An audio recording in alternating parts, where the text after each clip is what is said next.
96,000 বছর ধরে এই নাম জপ হয়েছে।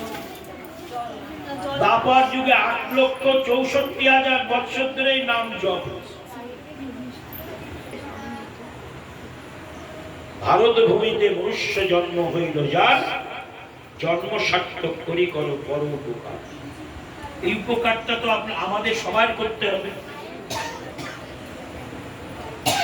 যেখানে যাবেন সেখানে আপনার মুখে হরিনাম রাখতে হবে। তাহলে দেখবেন রাস্তা দিয়ে গেলেও এই যে যারা তাকিয়ে আছেন, বৃক্ষ গুল্ম লতা আদি পশু পক্ষীরা, তারা উদ্ধার হয়ে যাবে। কারণ তাদের মধ্যে ভগবান বিবেক দেন, মানুষের মধ্যে বিবেক দিয়েছে। মানুষ জানে ভালো মন্দ কোনটা, পশু পক্ষীরা জানে না।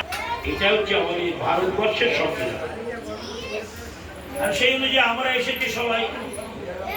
তাই পুরুষোত্তম শব্দটি এমন জায়গায় দিয়েছে, মর্যাদা পুরুষোত্তম রামচন্দ্র ভগবান, চন্দ্র ভগবান, দারু অন্তর পুরুষোত্তম জগন্নাথ দেব ভগবান, কলিযুগ পাবন অবতার শ্রীমান মহাপ্রভু, তিনি প্রেম পুরুষোত্তম ভগবান। আর রামচন্দ্র এসেছেন মর্যাদা পুরুষোত্তম। আর আমরা যে মাসটাতে আছি, এই মাসটাও পুরুষোত্তম। আপনি বড় মাস বলে কোন শুভ কর্ম করবেন না, এটা সিদ্ধান্ত দেওয়া। পঞ্জিকা পড়ে দেখবেন শুভ কাজ আছে। আপনি মনে করছেন বড় মাস অশুভ, বৈষ্ণব সিদ্ধান্ত হচ্ছেন বড় মাস সর্বশুভ।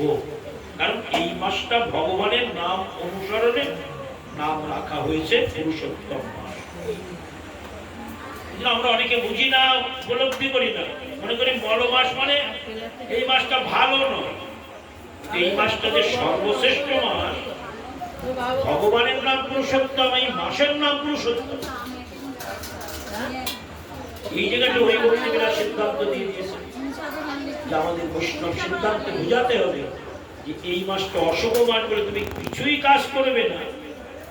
এই মাসে তোমাকে বেশি করে শুভ কাজ করতে হবে, তীর্থে যেতে হবে, সাধু সঙ্গে বাস করতে হবে, হরিসভাতে যেতে হবে,